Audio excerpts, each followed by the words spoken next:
अस्सलाम एवरीवन, आप लोगों को मेरी आवाज आ रही है?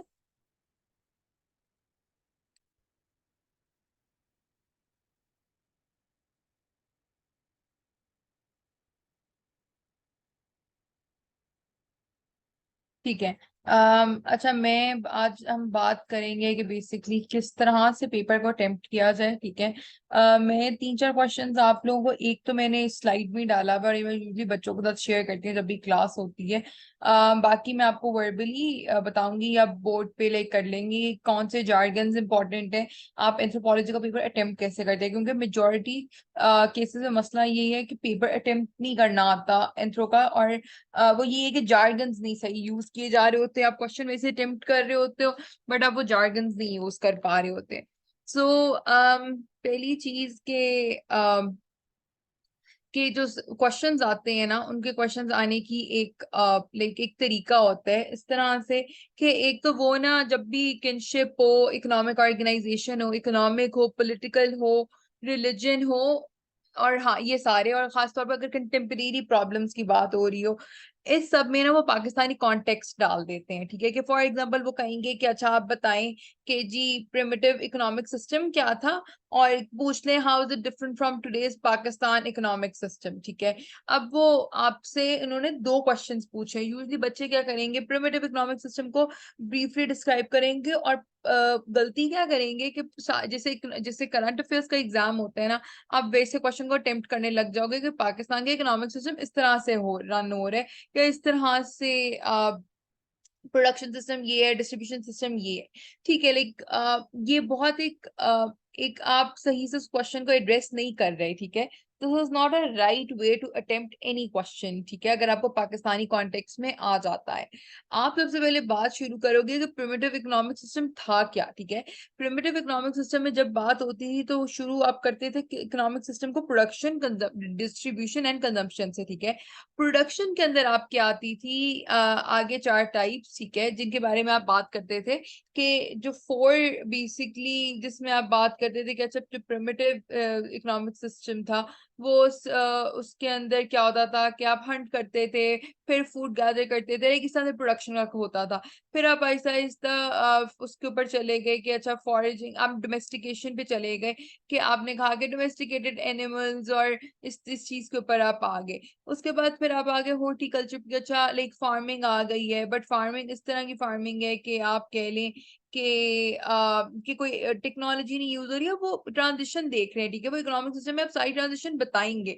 आपके प्रिमिटिव इकोनॉमिक सिस्टम की बात करने का हरगिज मतलब ये नहीं है कि आप ट्रांजिशन नहीं बताएंगे, बिकॉज आपकी जो ट्रांजिशन हुई है ना over the like million of years, ठीक है, आपकी जो सॉरी थाउजेंड्स ऑफ ईयर्स में जो ट्रांजिशन हुई है आपकी, वो ही आपको आज के पाकिस्तान के सिस्टम के ऊपर लेकर जाएगी। ठीक है, कि पाकिस्तान के अंदर आज भी आपका इंटेंसिव एग्रीकल्चर सिस्टम ये होता है। ठीक है, आप वही केमिकल्स, वही फर्टिलाइजर्स, उसी तरह की सारी चीजों को इस्तेमाल करते हैं। ठीक है, डिस्ट्रीब्यूशन के अंदर आप रेसिप्रोसिटी के ऊपर नहीं बिलीव करते। ठीक है, यहाँ पे रेसिप्रोसिटी नहीं है, जैसे कूलर पॉटलाश था उस तरह से उस तरह से वो सिस्टम नहीं एग्जिस्ट करता। ठीक है, तो ये वाली चीज इस तरह से आपने इकोनॉमिक सिस्टम के अंदर अगर क्वेश्चन आ जाता है कि पाकिस्तान में कैसे, तो आपने इस पार्ट को स्किप नहीं करना जो उन्होंने ट्रांजिशन बताई हुई। आप उस ट्रांजिशन के बगैर आगे नहीं चल सकते, क्योंकि आप वही वही ट्रांजिशन तो है जो आप जो दिखा रहे हैं कि अच्छा सबसे पहले आपका फॉरेजिंग सिस्टम आया। ठीक है,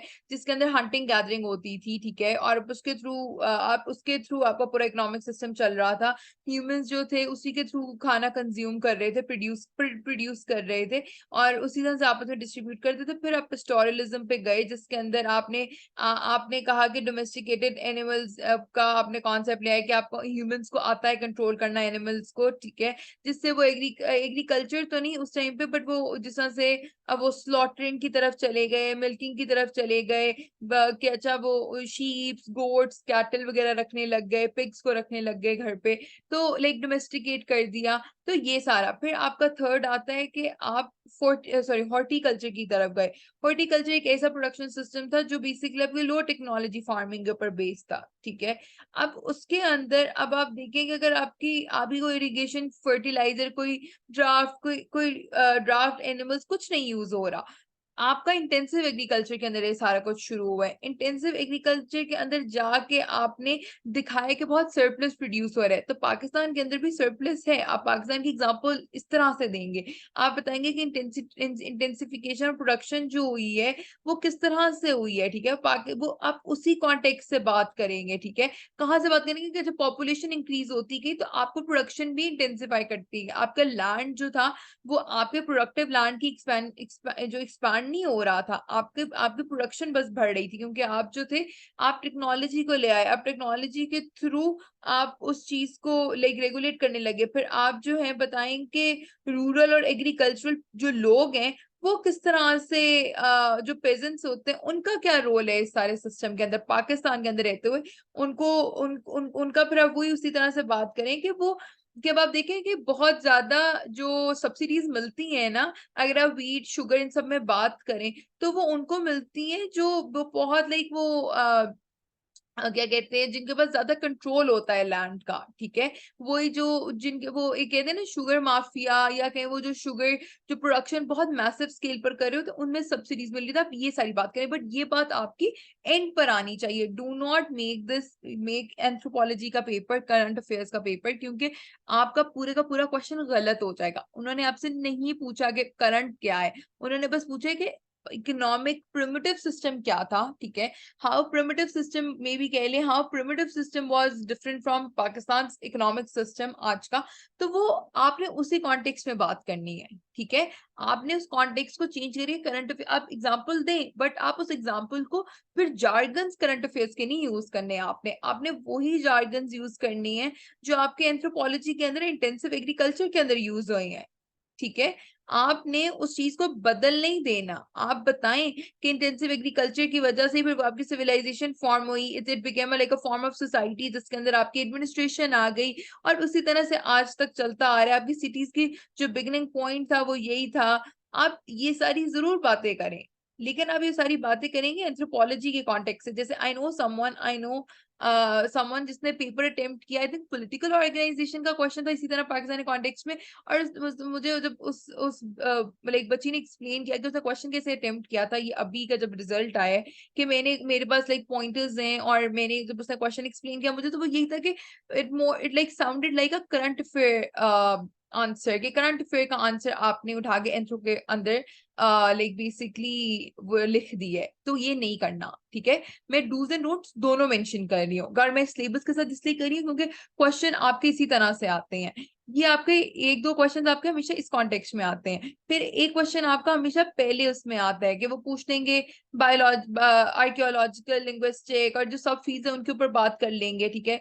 आजकल ये relationship of anthropology with other social sciences बहुत ज्यादा आ रहा है, आई थिंक 2 से 3 दफा आ गया है। तो ये भी अरे कल्चर के कैरेक्टरिस्टिक्स एक लाइक वो ना क्वेश्चन उन्होंने डिवाइड किए हैं कि ऊपर वाले में से दो एक क्वेश्चन बनेगा, इन सब में से दो क्वेश्चन बनेंगे। फिर थ्योरी में से आपका एक क्वेश्चन आता है, ठीक है। थ्योरी में से आपका एक लाजमी क्वेश्चन आता है, वो पूछ लेंगे मे बी वो पूछ लेंगे कि फंक्शनलिज्म क्या है, वो पूछ लेंगे कल्चरल पर्सनालिटी क्या है, किस स्कूल का है, या मे बी वो डायरेक्ट पूछ लेंगे कि अच्छा रुथ बेनेडिक्ट और मार्garet मीड ने कौन सी दी थी थ्योरी दी थी, वो कल्चरल पर्सनालिटी स्कूल की थी, तो आप उसके ऊपर बात करेंगे। तो ये क्वेश्चन आपका इसमें से आएगा। फिर एक क्वेश्चन आता है आपका जो क्वालिटेटिव और क्वांटिटी, अब एक मेथोडोलॉजी पे क्वेश्चन लाजमी होता है। It's the most like easy question पूरे एग्जाम के अंदर, बिकॉज इट्स वेरी बेसिक, ठीक है। आपका बहुत बेसिक बेसिक क्वेश्चन होता है और आप उसको इजीली अटेम्प्ट कर सकते हैं। तो ये आपका है सिलेबस जैसा क्वेश्चन आते हैं, और वो यही है कि फॉर एग्जांपल आपके पास टाइम कम है, तो मैं मैं बच्चों को यूजली कहती हूँ कि आप ये जो किनशिप वाला क्वेश्चन है, किनशिप की टर्मिनोलॉजी हमेशा कॉम्प्लेक्स होती है बहुत, ठीक है। किनशिप का अगर नहीं तैयारना, मैं तो कहूंगी कि रिवाइज भी मत करें, like it's my personal opinion, क्योंकि kinship is a very very complicated question, क्योंकि अनलेस आपको डायग्राम्स नहीं ड्रॉ करनी आती तो आपके क्वेश्चन अटेम्प्ट करने का कोई फायदा नहीं है। याद रखें किनशिप का वो क्वेश्चन आता है और वो आपसे पूछता है अगर आपको डायग्राम नहीं ड्रॉ करनी आ रही, आपको टर्मिनोलॉजी नहीं आ रही, आपको ये नहीं पता कि फ्रैटरी और मोइटी में क्या फर्क है, और आप उसको लीनिएजेस क्लान्स को आप उसमें नहीं ड्रॉ करके दिखा सकते, आप ईगो को डायग्राम में नहीं शो कर सकते, do not attempt this question, because आपका पूरे का पूरा क्वेश्चन गलत हो जाएगा।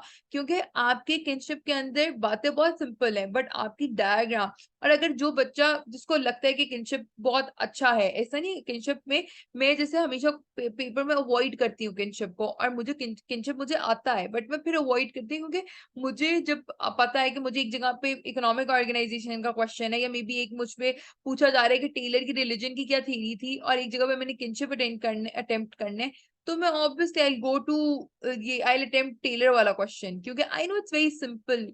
उसने वही एनिमिज्म और वो ट्रांजिशन की बात की हुई है, यूनिलीनियर एवोल्यूशन की बात की हुई है, मैं उसके बारे में बात कर लूंगी, ना कि ड्रॉ करूंगी। लेकिन अगर किसी को आता है, do not miss out on these क्या कहते हैं डायग्राम्स, जो आपके चार्ट्स हमने जब भी डिस्कस किए हुए, और अगर किसी ने नहीं भी लिया हुआ सेशन और उसने भी डायग्राम्स वो देखी हुई है, तो वो ड्रॉ करने मस्ट है, ठीक है।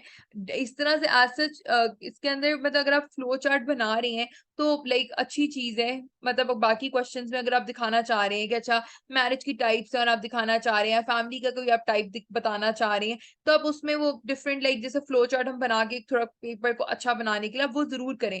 किनशिप में आप उन डायग्राम से बगैर नहीं चल सकते, बाकी कहीं पे आपकी ड्राइंग वगैरह कुछ किसी चीज की जरूरत नहीं होती, ठीक है। तो ये 2-3 चीजें हो गई। उसके बाद हम चलते हैं अब क्वेश्चन के ऊपर। एक क्वेश्चन मैंने यहाँ पे ऐड किया हुआ है। अब ये क्वेश्चन आया था जब मैंने जो अटेम्प्ट बेसिकली दी थी, उसके अंदर क्वेश्चन आया था, मैंने ये क्वेश्चन अटेम्प्ट किया था। अब उसमें था कि what are the 4 fields of anthropology and how are they related to each other. अब यूजली स्टूडेंट्स क्या करते हैं, दे वो अटेम्प्ट करते हैं एंथ्रोपोलॉजी का क्वेश्चन, ठीक है। और जब अटेम्प्ट कर रहे होते हैं तो वो पहला पार्ट करते हैं, ठीक है। सेकंड पार्ट को हार्डली अटेम्प्ट करते हैं, लाइक एक पैराग्राफ में लिखते हैं दैट डन, ठीक है। It's not a right way to attempt this question. The right way is कि आप पहले स्टार्ट करते हैं। अब इसको आपने बहुत स्ट्रेटेजिकली क्या कहते हैं स्ट्रेटेजिकली लेके चलना है। जैसे फॉर एग्जाम्पल कि आपने बताया कि 4 फील्ड्स ऑफ एंथ्रोपोलॉजी क्या है, तो आपने बताया कि पहले आपने एंथ्रोपोलॉजी की मैंने डेफिनेशन से स्टार्ट किया, ठीक है, बेसिक डेफिनेशन, ठीक है, कि it talks about human like human के ऊपर बात होती है, और मैंने वो बताई। फिर मैंने एक एंथ्रोपोलॉजिस्ट को कोट किया, टिम इनगोल्ड को, कि anthropology is the philosophy with the people in, ठीक है। मैंने अपने पेपर की क्रेडिबिलिटी उठानी है, मैंने ऑथेंटिसिटी दिखानी है अपने पेपर की, ठीक है। मुझे अपने पेपर को थोड़ा सा डिफरेंट करना है from the people, from other students, ठीक है, कि मतलब नंबर ज्यादा मैं स्कोर कर सकूं, ठीक है, because it is a very scoring subject. अब मैंने उसके अंदर उसकी क्रेडिबिलिटी अपनी डेफिनेशन की बता दी बाय कोटिंग एन एंथ्रोपोलॉजिस्ट। अब उसके बाद मैं गई और मैंने शॉर्टली बिल्कुल प्रीएम्बल बिल्ड करने के लिए, ठीक है, उसने मुझसे नहीं मांगी डेफिनेशन, ठीक है, but it was my way, क्योंकि मैंने प्रीएम्बल बिल्ड किया, कॉन्टेक्स्ट किया, अब मैं गई। सो लाइक मैंने डेफिनेशन बता के बताया कि एंथ्रोपोलॉजी के अंदर सब फील्ड्स हैं, ठीक है, एंथ्रोपोलॉजी की, जिसके अंदर 4 सब फील्ड आती हैं, फिजिकल, आर्कियोलॉजी, लिंग्विस्टिक और कल्चरल, ठीक है। आपको ये आ गई। अब मैंने इस क्वेश्चन में बताया तो मैंने बिल्कुल लाइंस लिखी हुई आगे कि ये फिजिकल क्या होता है, आर्कियोलॉजी क्या होती है, हम उसी तरह से अटेम्प्ट करेंगे। आप एग्जांपल्स देंगे, आप फिजिकल के बारे के फिजिकल में लिख रहे होंगे, तो वो आप वो जो क्या रिचर्ड रैंगहम की हमने एग्जांपल पढ़ी थी फिजिकल की, किस तरह से आपको कल्चर की आपकी बायोलॉजी के ऊपर इम्पैक्ट होता है, आप उसकी एग्जांपल देंगे। आर्कियोलॉजी में आप गार्बोलॉजी की बात करेंगे कि कंटेम्परेरी एरा में किस तरह से गार्बेज को पढ़ा जा रहा है, आप उसकी बात करेंगे, ठीक है। वो टर्म्स, वो जार्गन, आप बाकी सारी चीजें लिखेंगे, बट वो चीजें एम्फोसिस करियो जो बच्चे मिस आउट करते हैं, ठीक है। लिंग्विस्टिक में आप पास्ट का टाइम भी बताएंगे और प्रेजेंट का टाइम भी बताएंगे, ठीक है। पहले किस तरह से पढ़ा जाता था, अब लिंग्विस्टिक को किस तरह से चेंज होगी आपकी लैंग्वेज टू कम्युनिकेट। कल्चर में ऑब्वियसली आप उसकी कल्चरल एंथ्रोपोलॉजी में बात करेंगे, और आप उसके 1-2 सब फील्ड्स की बात कर लें, सबकी बात करने की जरूरत नहीं है।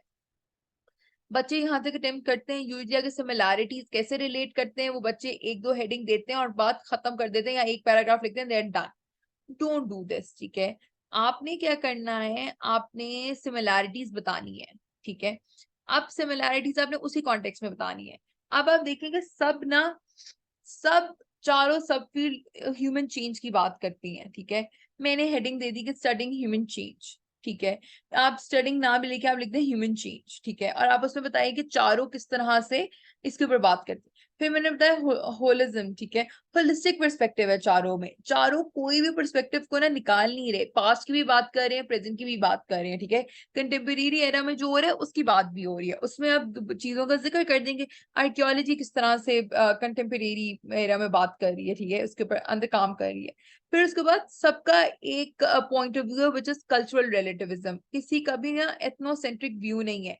कल्चरल रिलेटिविज्म का मतलब ये है कि वो सब जो है कल्चर को उसके कॉन्टेक्स्ट में पढ़ते हैं, ना कि अपने पॉइंट ऑफ व्यू या यूरोपियन जो भी वेस्टर्न पॉइंट ऑफ व्यू है उससे देखा जा रहा हो, ठीक है। अगर आप किसी भी प्रिमिटिव कल्चर या किसी भी सोसाइटी या ट्राइब को देख रहे हैं तो आप उसके कॉन्टेक्स्ट में उसको देखेंगे, ना कि अपने कॉन्टेक्स्ट में उसको देखेंगे। तो मैंने बता दिया कि सब में ये चीज एग्जिस्ट कर रही है। फिर सब कल्चर की बात कर रहे हैं वो भी मैंने बता दिया किस तरह से, क्योंकि एंड पे आपकी आर्कियोलॉजी, आपकी लिंग्विस्टिक और आपकी फिजिकल एंथ्रोपोलॉजी वो सब कल्चर के ऊपर बात कर रहे थे। और एंड पे डाइवर्सिटी, सब के सब बहुत डाइवर्सिटी उसमें बात करें, क्योंकि देखिए उन्होंने किसी हर फील्ड के ऊपर, सॉरी हर एरा के ऊपर बात की है। तो मैंने 5 यही बेसिकली मैंने हेडिंग दी थी और मैंने इन्हीं हेडिंग्स के ऊपर पूरे क्वेश्चन को बेस कर दिया था। अब ये आपने, this is how you will be attempting this question, क्योंकि आपने आखिरी पार्ट को नहीं छोड़ना। आपने याद रखना है कि ये पार्ट भी उतना ही इंपॉर्टेंट है, ये जो सेकंड पार्ट है आपका उतना ही इंपॉर्टेंट है जितना इंपॉर्टेंट फर्स्ट पार्ट है, ठीक है। तो आप चाहे उस पर 1.5 पेजेस लिखें, 2 पेजेस लिखें, that is more than enough. Like second part पे मैं बात करी, पूरे पेपर उसकी बात नहीं करी। अब यूजली क्वेश्चन आता होता है कि अच्छा कितना हम क्वेश्चन लिखें, मैं यूजली 5 to 6 पेजेस ही रहती थी। मतलब इवन तो मेरा एंथ्रोपोलॉजी मेरी अपनी, लाइक वो मेरा बैचलर्स जिसमें है एंथ्रोपोलॉजी के अंदर, तो मुझे ऑब्वियसली मुझे और एक्स्ट्रा चीजें भी बहुत सारी एंथ्रोपोलॉजी की पता होती थी और मैं पढ़ती भी रहती थी एंथ्रोपोलॉजी के ऊपर। तो मैं कई बार मुझे मसला ये होता था कि लिखते हुए मैं 7 to 8 पेजेस चली जाती थी।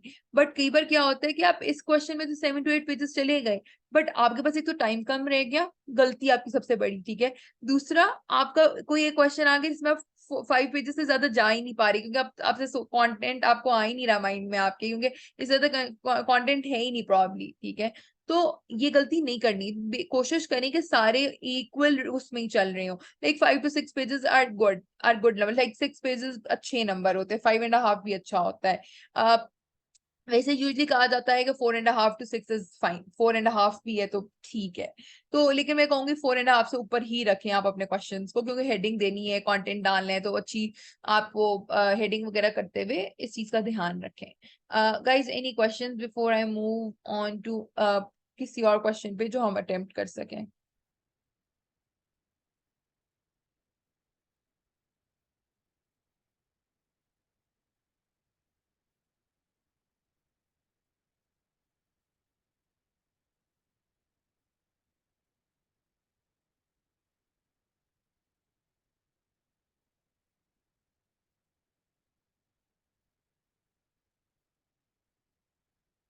अच्छा,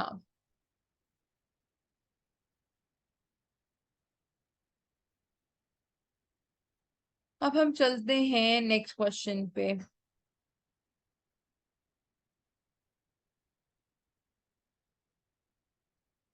मिनहाज, आप बताओ क्या क्वेरी है आपकी, मैं साथ साथ बताती जाऊंगी।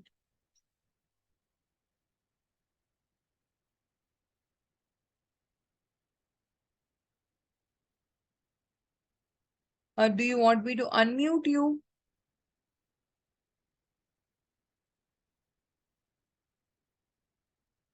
ठीक है, चलो वो फिर एंड पे कर लेते हैं ओवरऑल। बस मैं ये अगला क्वेश्चन बता दूं, फिर उसके बाद मैं आपकी क्वेरी सुन लेती हूँ। ठीक है, ठीक है। अच्छा, मैं जरा पास पेपर निकाल लूं साथ साथ।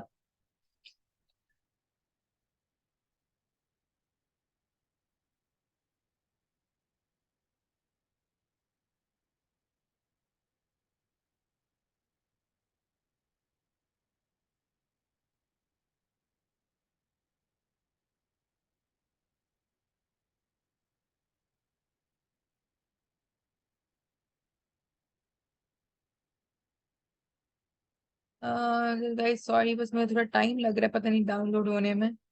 मैं बस पेपर निकाल रही हूँ।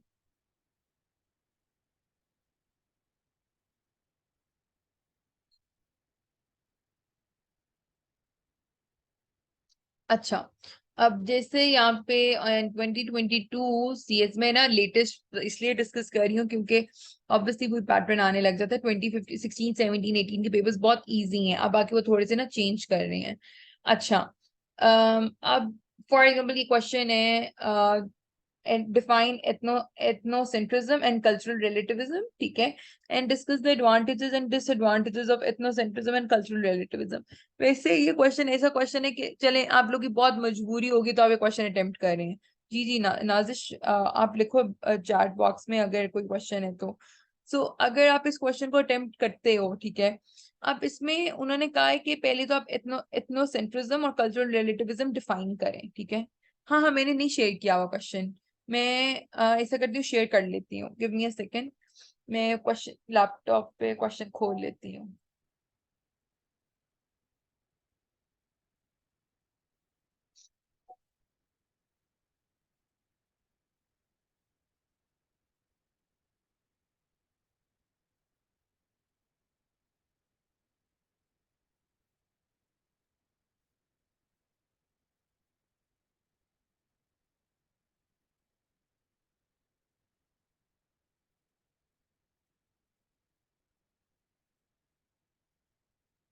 अच्छा, आपको स्क्रीन शो हो रही है?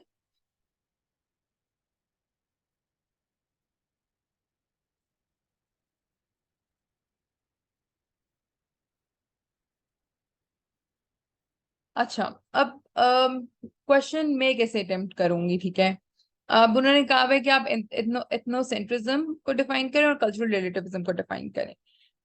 बच्चे यूजली क्या करते हैं, वो फॉरेन से ना जंप कर जाते हैं डिफाइन करके एडवांटेजेस और डिसएडवांटेजेस पे, ठीक है।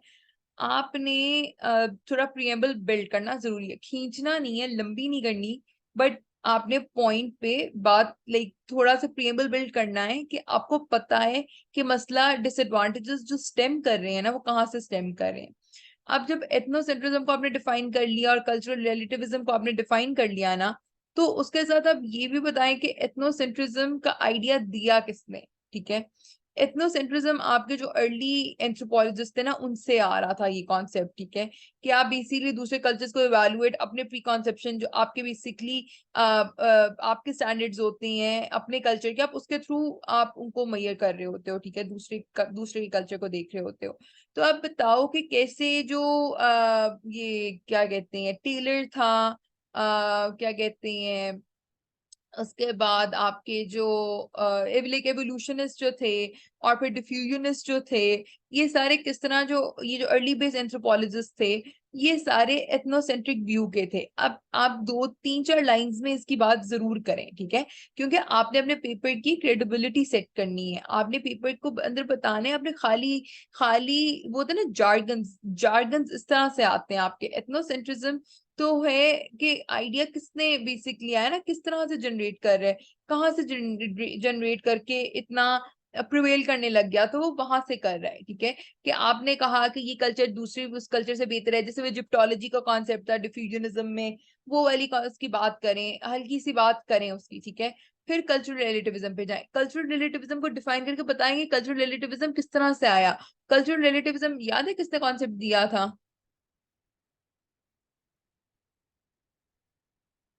पता होना चाहिए, लाजमी पता होना चाहिए guys, this is a question to you Nazishan Minaj.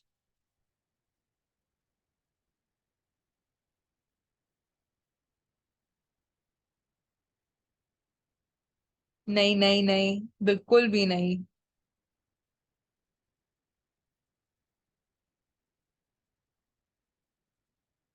Taylor ने तो बिल्कुल नहीं दिया, टेलर तो आपके अर्ली बेस एंथ्रोपोलॉजिस्ट में आता है जिसने। गाइस आप लोग एग्जाम्स हैं आपका। सो, नहीं, अच्छा, उसने दिया था गाइस, बिल्कुल नहीं याद आप लोगों को, फ्रांस बॉस ने दिया था।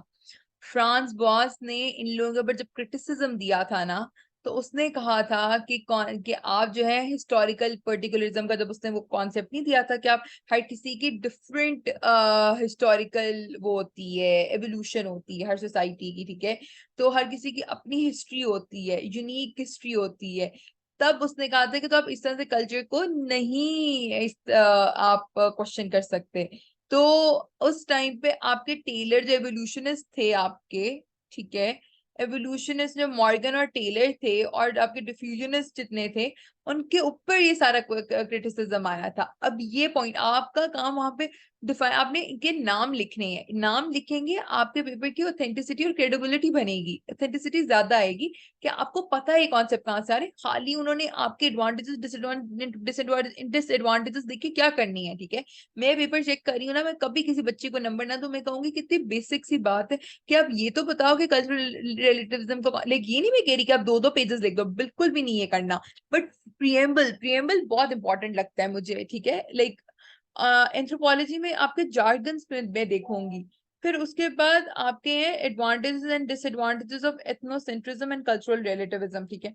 फिर उसके बाद मैं एडवांटेजेस और डिसएडवांटेजेस पे दोनों के जाऊंगी। अब लोग डिफरेंट टेबल्स बना लेते हैं, आपने टेबल में, मैं वैसे कोई खास फेवर में नहीं होती टेबल की कि वो बहुत ही छोटी सी जगह हो जाती है।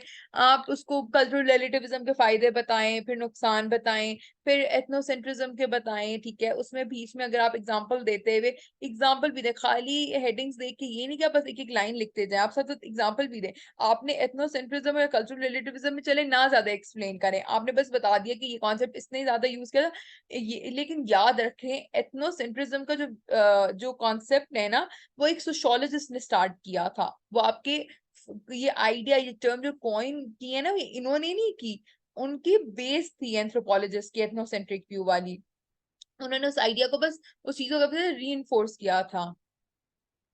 किस चीज का क्रिटिसिज्म, लाइक दोनों का क्रिटिसिज्म आएगा ना, दोनों के डिसएडवांटेजेस आएंगे, तो वो आप दोनों के लिखोगे।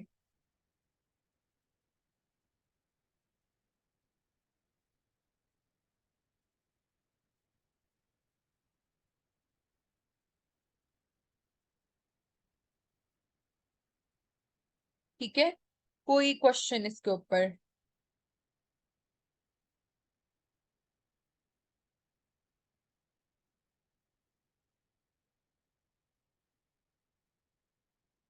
Guys any question?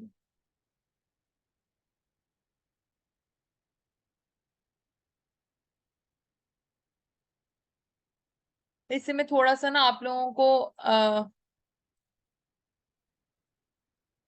आप अपना ओपिनियन भी दे सकते हैं, आप क्रिटिसिज्म तो बिल्कुल दे, बिल्कुल कंप्लीटली आपने वो नहीं, थेरिस्ट का नहीं बनाना। बट जैसे फॉर एग्जांपल अब कोई कहता है कि कल्चरल रिलेटिविज्म को एंथ्रोपोलॉजी में बहुत पॉजिटिव वो दिया हुआ है, तो मैं कहूंगी कि कल्चरल रिलेटिविज्म का अगर मैं डिसएडवांटेजेस लिखने शुरू करूंगी ना, तो उन्होंने दोनों के मांगे हैं, तो मैं दोनों के लिखूंगी, ठीक है। आप कल्चरल रिलेटिविज्म के क्या, लाइक मैं एडवांटेजेस ढेर सारे लिख के मैं जरूर लिखूंगी कि मैं बताऊंगी कि फॉर एग्जाम्पल कि मॉरल और एथिकल एम्बिग्विटी हो जाती है, कि हो सकता है कि कभी कभार जो चीज मेरे कल्चर में, समझे मेरे कल्चर में चोरी एक बहुत ही अनएथिकल हरकत है, हो सकता है कि इमोरल हरकत है, हो सकता है किसी सोसाइटी में ना हो, ठीक है। तो this is like just one way, लेकिन बहुत बुरी बुरी एग्जांपल है फॉर नाउ, लेकिन मैं एक बताना चाह रही हूँ कि जैसे तो आपको कोई यूनिवर्सल मॉरल स्टैंडर्ड्स नहीं, जब आप कल्चरल रिलेटिविज्म की बात करते हो तो आपके कोई यूनिवर्सल मॉरल स्टैंडर्ड्स के ऊपर ना काफी बड़ा क्वेश्चन मार्क आ जाता है, ठीक है। फिर आपके ऊपर आपके कुछ केसेस में कल्चरल रिलेटिविज्म को यूज किया हुआ as a way to justify operation, ठीक है। तो like just it's like one way, मैं इसको इस तरह से भी एक्सप्लेन करूंगी, क्योंकि मैं डिसएडवांटेजेस बता रही होंगी, ठीक है। अच्छा, एंथ्रोपोलॉजी में क्वेश्चन थीरीज भी, हाँ थीरीज अप्लाई करना, अब देखो फॉर एग्जांपल क्वेश्चन आ गया आपका, अब क्वेश्चन टू क्वेश्चन डिपेंड करता है, ठीक है। अगर समझे क्वेश्चन आ गया आपका ऑन, सोचने दे, ऑन रिलीजन, ठीक है। तो रिलीजन के अंदर उसने इस तरह का क्वेश्चन पूछे, तो मैं कहूंगी कि आप थेरी, आप बात करें टेलर की बात करें, ठीक है। आप टेलर की बात करें, आप फ्रेजर की बात करें, ठीक है। आप एंथ्रोपोलॉजिस्ट की चाहे थ्योरी को कोट ना करें, बट आप उनकी बात जरूर करें कि उन्होंने किस तरह से एक कॉन्सेप्ट को प्रेजेंट किया है, ठीक है। फिर उसके बाद है कंक्लूजन में पॉजिटिव आउटलुक डिस्प्ले। अच्छा देखो, कंक्लूजन में डिपेंड करता है क्वेश्चन के ऊपर, कोई हार्ड एंड फास्ट रूल नहीं है आपका कि आपने अब कंक्लूजन इसी तरह से ही देना है, बिल्कुल भी ऐसा नहीं है। कोई ऐसे ऐसे बिल्कुल ऐसे टाइप पेपर बिल्कुल भी नहीं है आपका।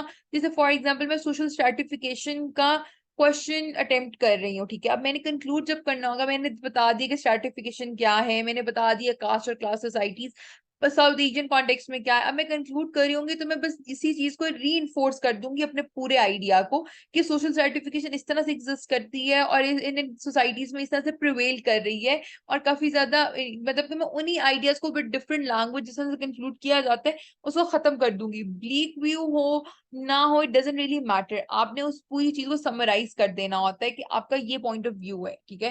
This is what your question the whole answer entails, ठीक है, और आप उस पर कंक्लूड कर दोगे। आप कंक्लूड कर दोगे कि साउथ एशियन सोसाइटीज में आपकी स्ट्रेटिफिकेशन एग्जिस्ट करती है, किस तरह आपकी एग्जिस्ट करती है कास्ट और क्लास में, और उनमें ये कंट्रीज आते हैं। बस इस तरह से आपने बता दिया और क्वेश्चन एंड कर दिया। कंक्लूजन आपका कोई वो नहीं होता कि कोई हार्ड एंड फास्ट रूल है आपका कि आपने इसी तरह से अटेम्प्ट करना है। And same goes with the idea कि आप थीरीज अप्लाई करना, थीरी की एप्लीकेशन आप करें जहां पे समझे आपके ऊपर क्वेश्चन आ गया है on, let me think, question आपका आ गया है ब्राउन के ऊपर समझे आ रहा है, ठीक है। अब स्ट्रक्चरल फंक्शनलिज्म आ गया है, उसके अंदर तो आपने थ्योरी अप्लाई करनी, थ्योरी का लिखना ही लिखना है, ठीक है। बट अगर आपको समझे पेट्रीलिनियर और मेट्रीलिनियर ऑर्गेनाइजेशन है, इसके अंदर आपको थ्योरी डालने की कोई जरूरत नहीं है, ठीक है। तो क्वेश्चन टू क्वेश्चन वेरी करता है हर ये चीज भी, आपकी थ्योरी ऐड करने वाली चीज भी। Guys any other questions?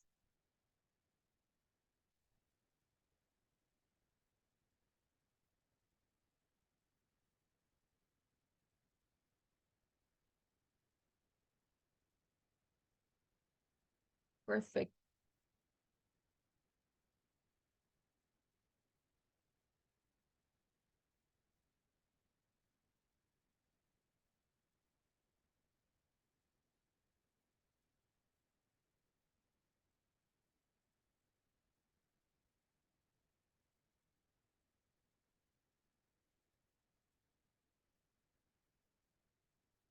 किसी का कोई क्वेश्चन नहीं है गाइस?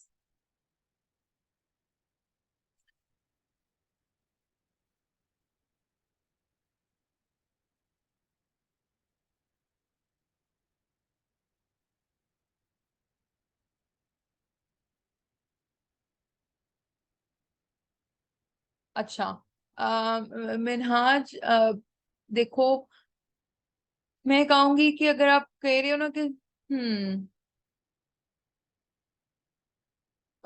कि 4 to 5 topics you must attempt, अच्छा देखो, मैं कहूंगी कि क्वालिटी रिसर्च वाला क्वेश्चन लाजमी, रिसर्च वाला पार्ट लाजमी अटेम्प्ट करो, ठीक है, वो लाजमी आता है, ठीक है।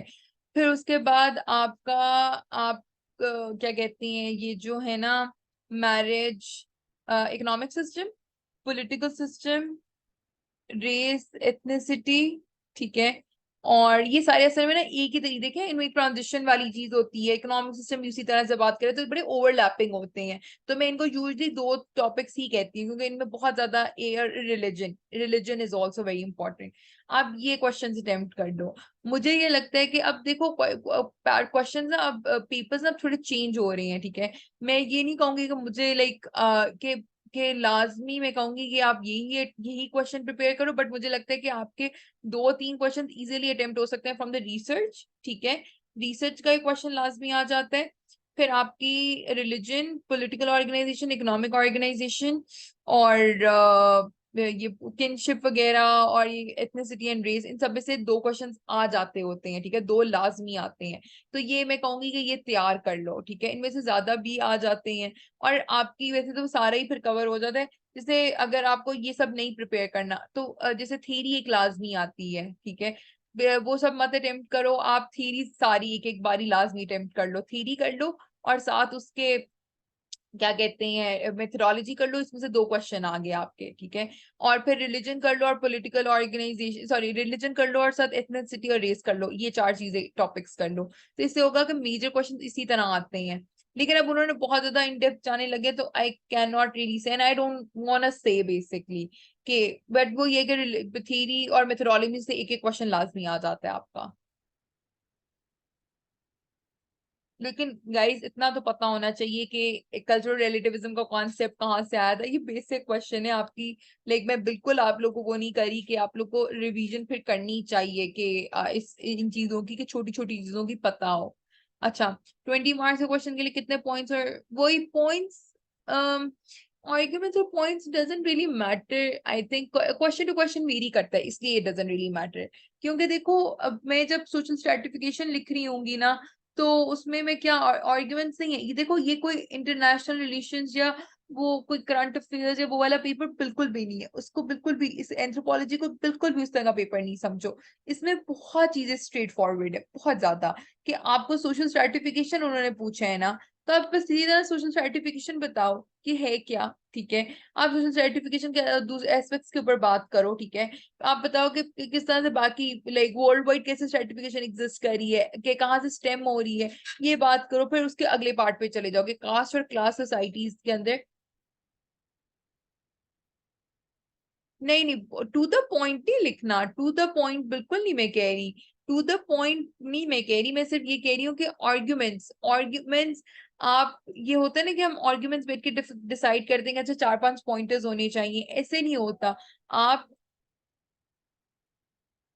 आप जो हो बेसिक बात करो कि सर्टिफिकेशन अटेम्प्ट करते हुए सोशल सर्टिफिकेशन के बारे में बताया, सोशल सर्टिफिकेशन कहाँ से एग्जिस्ट कर रहा है, आइडिया उसके बारे में बताया। जैसे मैक्स वेबर ने 3 चीजें बताई थी, याद है? मैक्स वेबर ने क्या क्या बताया था, किसी को याद है मैक्स वेबर ने क्या 3 पॉइंट्स दिए थे कि जब किसी सोसाइटी में सर्टिफिकेशन एग्जिस्ट करती है कि नहीं करती? हाँ हाँ, लाइक इंट्रो, बॉडी और कंक्लूजन वाली चीज होनी चाहिए, एग्जैक्टली।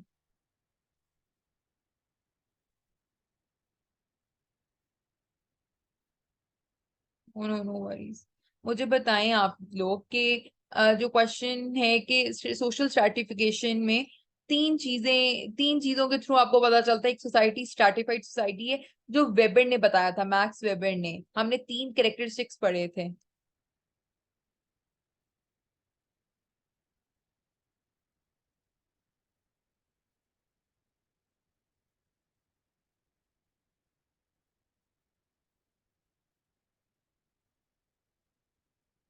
किसी को नहीं याद?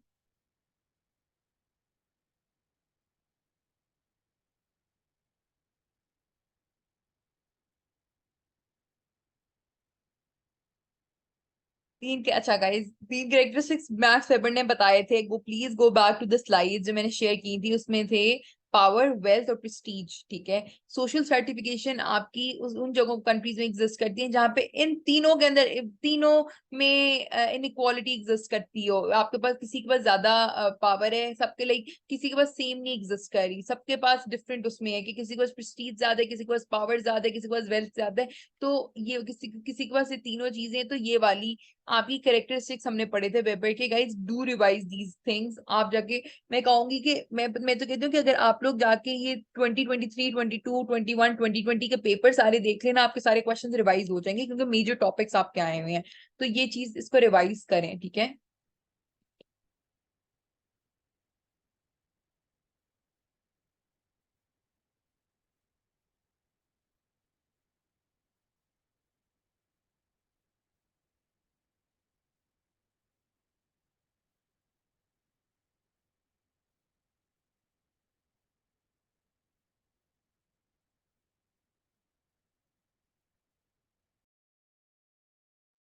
Guys any other questions? ठीक है, ठीक है गाइस, फिर चलें, गुड लक। इंशाल्लाह अच्छा होगा एग्जाम में।